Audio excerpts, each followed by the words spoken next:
নমস্কার বন্ধুরা, টপসি ফ্যাক্টের আবার একটি নতুন ভিডিওতে আপনাদের সকলকে স্বাগত জানাই। আজ আমি এই ভিডিওর মাধ্যমে এমন এক ব্যক্তির বিষয়ে আলোচনা করতে চলেছি যার চর্চা পুরো বিশ্ব জুড়ে।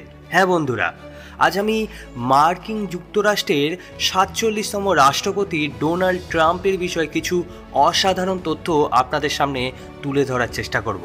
তাই ভিডিওটি খুবই ইন্টারেস্টিং হতে চলেছে, তাই অবশ্যই ভিডিওটি শেষ পর্যন্ত দেখার অনুরোধ রইল। তো চলুন দেরি না করে ভিডিওটি শুরু করা যাক।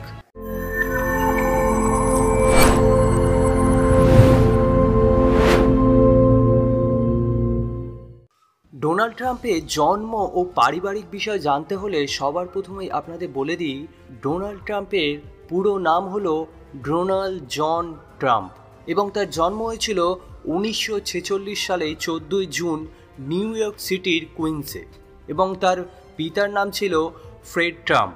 তিনি একজন সফল রিয়েল এস্টেট ডেভেলপার ছিলেন, যিনি Elizabeth Trump and sons company প্রতিষ্ঠা করেছিলেন এবং তার মা ম্যারি অ্যান্ড ম্যাকলিয়ড স্কটিশ বংশোদ্ভূত গৃহিণী ছিলেন।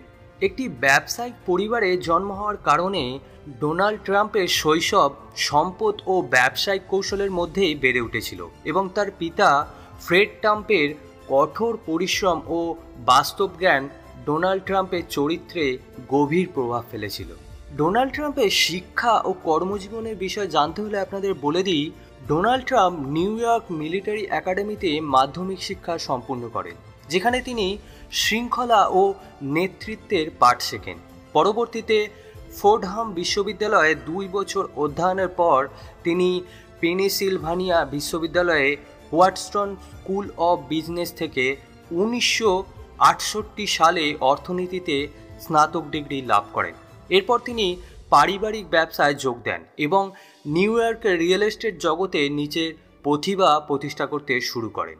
আসুন এবার ট্রাম্পের ব্যবসায়িক সাম্রাজ্য গঠনের বিষয়ে কিছু বিস্তারিত তথ্য জেনে নেওয়া যাক। আপনাদের বলে দিই, 1970-এর দশকে ট্রাম্প তার পিতার কোম্পানির দায়িত্ব নেন এবং এটিকে দ্য ট্রাম্প অর্গানাইজেশন নামে রিব্র্যান্ড করে এবং তার প্রথম বড় প্রকল্প ছিল ওহিওর সুইমবার্গ ভিলেজের পুনরুদ্ধার, যা থেকে প্রায় লাভ হয়েছিল $6 মিলিয়ন এবং 1980-র দশকে তিনি ম্যানহাটনের গ্ল্যামারাস প্রকল্পগুলিতে মনোনিবেশ করেন, যেমন ট্রাম্প টাওয়ার, যা তার নামকে জাতীয়ভাবে পরিচিত করে তোলে। তিনি ক্যাসিনো, গল্ফ কোর্স এবং বিশ্বব্যাপী লটারি হোটেলের মালিক হন। তবে 1990-এর দশকে অর্থনৈতিক মন্দার সময় তিনি প্রায় দেউলিয়া হয়ে পড়েছিলেন, কিন্তু সব কিছু বাধা বিপত্তি পেরিয়ে তার ব্যবসায়িক কৌশলে আবার তিনি ঘুরে দাঁড়ান। এরপর 2004 সালে ট্রাম্প রিয়েলিটি টিভি শোতে দি অ্যাপ্রেন্টিসে হোস্ট হিসাবে আত্মপ্রকাশ করেন। শোটি জনপ্রিয় হয় এবং ট্রাম্পের জনপ্রিয়তা নতুন প্রজন্মের মধ্যে ছড়িয়ে পড়ে এবং তার একটি শো ইউ রি-ফায়ার্ড সাংস্কৃতিক আইকনে পরিণত হয়। এই সময় তিনি রাজনৈতিক মতামত দেওয়া শুরু করেন এবং প্রায় বিতর্কিত মন্তব্য করে মিডিয়ার শিরোনামে থাকা শুরু করেন। চলুন এবার জেনে নেওয়া যাক ট্রাম্পের রাজনৈতিক জীবনের বিষয়। ট্রাম্প দীর্ঘদিন ধরেই রাজনীতিতে আগ্রহ দেখিয়েছেন এবং 1980 থেকে 1990-এর দশকে তিনি ডেমোক্র্যাট ও রিপাবলিকান উভয় দলের সাথেই সম্পর্ক রেখেছিলেন। তবে 2015 সালে তিনি রিপাবলিকান প্রার্থী হিসাবে রাষ্ট্রপতির প্রচার অভিযান শুরু করেন। তার মূল বার্তা ছিল মেক আমেরিকা গ্রেট এগেন, একটি স্লোগান যা শ্রমিক শ্রেণী, শ্বেতাঙ্গ, মধ্যবিত্ত এবং গ্লোবালাইজেশনকে আকর্ষণ করে। এছাড়াও ট্রাম্পের প্রচার অভিযান চলাকালীন সময় তিনি সোশ্যাল মিডিয়া, বিশেষ করে টুইটার ব্যবহার করে সরাসরি ভোটারদের সঙ্গে সংযোগ স্থাপন করেন। অভিবাসন নিয়ন্ত্রণ, চীন ও মেক্সিকোর সাথে বাণিজ্য ঘাটতি কমানো এবং ওয়াশিংটনের দলীয় রাজনীতির বিরুদ্ধে লড়াই তার প্রধান ইস্যু ছিল। মিডিয়া ও বিরোধীদের সমালোচনা সত্ত্বেও তিনি রিপাবলিকান প্রাইমারিজে জয়ী হন এবং হিলারি ক্লিন্টনের বিপক্ষে সাধারণ নির্বাচনে জয়লাভ করে তার জয় অনেকের জন্য অপ্রত্যাশিত ছিল। আসুন এবার ট্রাম্প নীতির বিষয়ে কিছু তথ্য জেনে নেওয়া যাক। 2017 সালে প্রেসিডেন্ট হওয়ার পরে ট্রাম্পের প্রশাসন আমেরিকা সহ গোটা বিশ্ব রাজনীতিতে ব্যাপক পরিবর্তন এনেছিল। তার নীতি ও বক্তব্য প্রায়ই বিতর্ক তৈরি করেছিল সেই সময়, যেটি 2025-এও দেখা যাচ্ছে।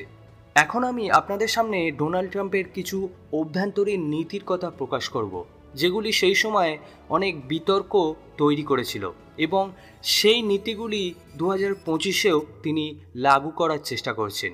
2017 সালে ডোনাল্ড ট্রাম্প প্রেসিডেন্ট হওয়ার পর তিনি কর্পোরেট ট্যাক্স 35% থেকে 21% কমিয়ে দিয়েছিলেন, যা ব্যবসায়ীদের জন্য সুবিধাজনক হলেও বাজেটে সেই সময় অনেকটাই ঘাটতি পড়েছিল। এছাড়াও ওবামা কেয়ার বাতিল করার তিনি চেষ্টা করেছিলেন, যাতে তিনি ব্যর্থ হন। তবে ব্যক্তিগত স্বাস্থ্য বিমা বিকল্প নীতিগুলি তিনি প্রণয়ন করেছিলেন সেই সময়। এছাড়াও মেক্সিকো সীমান্তে তিনি প্রাচীর নির্মাণের অর্ডার দিয়েছিলেন। এছাড়াও মুসলিম সংখ্যাগরিষ্ঠ দেশগুলির জন্য ভ্রমণ নিষেধাজ্ঞা ও পরিবার বিচ্ছিন্নকরণ নীতি বিতর্ক সৃষ্টি করেছিল সেই সময়। এছাড়াও বাণিজ্য নীতি হিসাবে তিনি চীন ও ইউরোপের সাথে বাণিজ্য যুদ্ধ শুরু করেন, যা ট্যারিফ বৃদ্ধি করে আমেরিকা শিল্পকে রক্ষার চেষ্টা করেছিলেন তিনি সেই সময়, যেটি তিনি 2025 সালেও করার চেষ্টা করছেন। আন্তর্জাতিক সম্পর্কের দিক দিয়ে জানতে হলে আপনাদের বলে দিই, উত্তর কোরিয়া কিম জন উনের সাথে সিঙ্গাপুর ও হ্যানয় শীর্ষ সম্মেলনে প্রথম কোনো মার্কিন রাষ্ট্রপতি হিসাবে উত্তর কোরিয়ার নেতার সাথে বৈঠক করেছিলেন ডোনাল্ড ট্রাম্প। এছাড়াও মধ্যপ্রাচ্য ইসরায়েলের রাজধানী হিসাবে জেরুজালেমকে স্বীকৃতি দেন তিনি সেই সময়।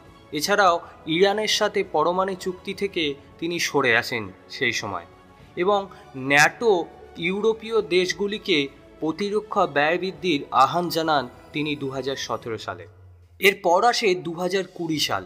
কোভিড মহামারীর কবলে পড়ে যখন গোটা বিশ্ব অর্থনীতি ভেঙে পড়ে, সেই সময় দাঁড়িয়ে ট্রাম্প প্রশাসনের জন্য এক বড় চ্যালেঞ্জ হয়ে দাঁড়ায়। ট্রাম্প প্রাথমিকভাবে ভাইরাসের তীব্রতা কমিয়ে দেখালেও কিন্তু এই মরণ ভাইরাসের পুরোপুরিভাবে তিনি দমন করতে পারেননি সেই সময় এবং পরে অর্থনৈতিক প্রণোদনা প্যাকেজ ও ভ্যাকসিন উন্নয়নের জন্য অপারেশন ওয়ার্প স্পিড চালু করেন তিনি সেই সময়। আসুন এবার ট্রাম্পের কিছু বিতর্কিত ও কেলেঙ্কারির বিষয়ে অভিযোগ জেনে নেওয়া যাক। রাশিয়া কেলেঙ্কারি। রাশিয়ার নির্বাচনের সময় ট্রাম্পের হস্তক্ষেপের অভিযোগ ও বিশেষ প্রসিকিউটর রবার্ট মুলারের তদন্ত হয়েছিল সেই সময়। এছাড়াও ইউক্রেনের প্রেসিডেন্ট জেলেনস্কির সাথে ফোন কলে জো বাইডেনের বিরুদ্ধে তদন্তের জন্য চাপ দেওয়ার অভিযোগ উঠেছিল সেই সময়ে ডোনাল্ড ট্রাম্পের বিরুদ্ধে। এছাড়াও 2020 সালের নির্বাচন ও ক্যাপিটল দাঙ্গা, ট্রাম্প নির্বাচন জালিয়াতির দাবি করে এবং 6 জানুয়ারি 2021-এ সমর্থকদের দ্বারা ক্যাপিটল ভবন আক্রমণের পর দ্বিতীয়বার অভিশংসনের মুখে পড়েন ডোনাল্ড ট্রাম্প। এবার রাজনৈতিক উত্তরাধিকার ও বর্তমান অবস্থার কথা জানতে হলে বলে দিই, আমরা সকলেই জানি যে 2025 সালে ডোনাল্ড ট্রাম্প দ্বিতীয়বারের মতো আমেরিকার প্রেসিডেন্ট হিসাবে নিযুক্ত হয়েছেন এবং ট্রাম্পের রাজনৈতিক প্রভাব রিপাবলিকান পার্টিতে এখনও প্রবল এবং তার সমর্থকরা তার স্পষ্টবাদিতা ও আমেরিকান স্বার্থকে প্রাধান্য দেওয়ার নীতির প্রশংসা করেন এবং সমালোচকরা তাকে বিভাজনমূলক ও গণতন্ত্রের জন্য হুমকি হিসাবে দেখেন, যা এখন পরিষ্কারভাবেই জানা যাচ্ছে।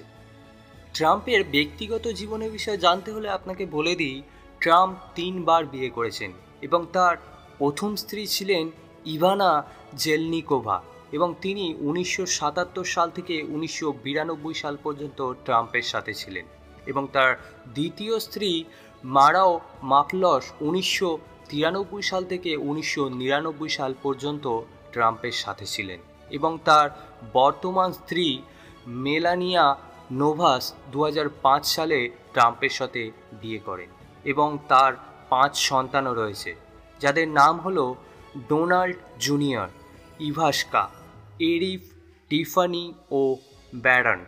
এবং আপনাদের আরেকটি কথা বলে দিই, এই সংক্ষিপ্ত জীবনী ট্রাম্পের জটিল ও প্রভাবশালী চরিত্রের একটি রূপরেখা প্রদান করে তার উত্তরাধিকার এখনও বিতর্কিত এবং আমেরিকান রাজনীতিতে তার প্রভাব দীর্ঘস্থায়ী হতে পারে।